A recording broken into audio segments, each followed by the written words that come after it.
Sa linggo ay iplap na ng ating club, Ulpa Club.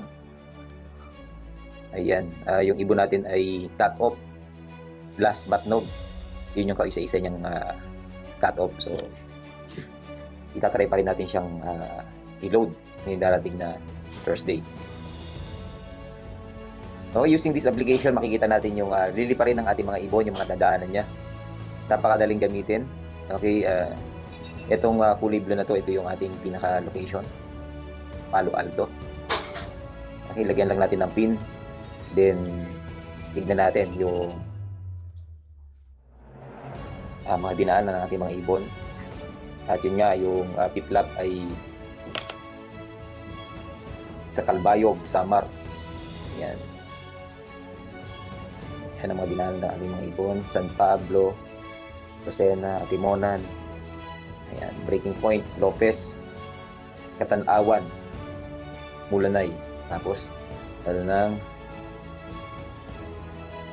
ayan, Panaga, Ide, Eriga. Yung nakaraan nga ay pinakawalan ng matnog ang ating ibon. Dito 1,000 species sa Daraga. Ito matnog. Okay. Dito siya nag-cut off 511 speed na lang yung kanyang lipad. Speed. Yan. Hanapin naman natin ang Calbayog. Ito ay tawid agad na. Okay, last tulap tayo. Calbayog and Tacloban. Ayan. Lagyan natin ang pin ang Calbayog. Tingnan natin kung ilang kilometro mula sa ating loob. Ayun. About 445 kilometers. Napaka-laking hamon nito sa ating ibon dahil kung makikita nyo sa mga gilid ay may mga maliliit na isla. Ayan. Pwedeng mauna na siya sa Tacloban. At dito nga, hindi na tayo dumaan ng Alin Samar. Alin Samar to, Calbayog na agad. Kung makikita nyo, ang daming mga isla dito na pwedeng makasagabal sa kanila. Ilang isla yung kanilang liliparin.